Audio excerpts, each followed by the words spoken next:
know, I've told you guys for a very long time that I wanted to be remembered when I left this sport, and I think when you get into doing things that have never been done before, that ensures that I will always be thought of when you think about the greatest fighters of all time. It's truly, truly amazing.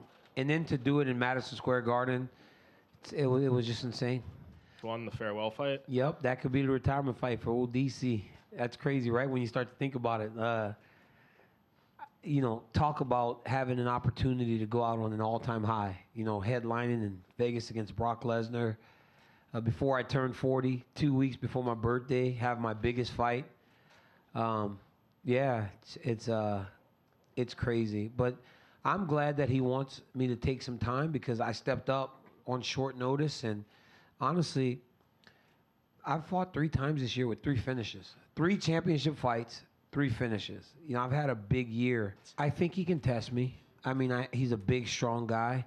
And his wrestling kind of cancels out my biggest advantage over most people. This guy's an NCAA wrestling champ. He's a 4-time All-American. Was second as a junior. 2-time junior college national champion. I mean, Brock is a beast, man. I know I talk a lot of trash about him, but he is a real-life beast. And he's a guy that is going to really push me. And I'm excited about it. When this dude hit me, I was like, holy smokes. I don't know if he just threw it as hard as he possibly could or what, but it was powerful. I was like, wow, Derrick Lewis is really powerful. I was like, I need to stay on this dude's legs. So I just kept wrestling. I mean, I just kept wrestling. You know, he's not as good as Stipe, obviously. Stipe's the most successful heavyweight champ we've ever had. You know, he's a tremendous fighter, and he's really good. Derrick is a specialist.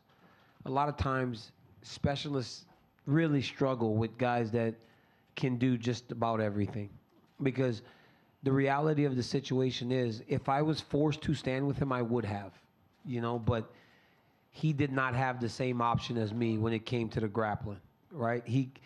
I could have stood with him if I needed to, but I didn't need to because of the wrestling. He can obviously stand with me, but he can't grapple with me. He does not have that ability, and specialists tend to struggle like that. Just like the jiu-jitsu guys. When they can only grapple, they struggle when they're forced to stand. You've got to be a well-rounded mixed martial artist if you want to be successful in this game. I've always had full arenas. You know, whether they're booing me or cheering me, I've always had full arenas, which is a really good thing. You know, Buffalo last year was filled to the brim when I fought against Anthony Johnson. Obviously, when Jones and I fight, it's always full. Gustafson in Houston, full. Like, every time I fight, it's full. My next fight, when it comes to Lesnar, I got to be honest with you guys. Like, when it comes to negotiating, like, I kind of just ask, and they just kind of do it. Like, it's really not like me going, I want $3 million, and they go, no. It's almost like, oh, okay, you kind of deserve it. And they just kind of been doing it. Like, it's just like when you do things the right way, they kind of, they respect that, and Dana White's that type of guy. You know, he really does take care of me in a lot of different ways.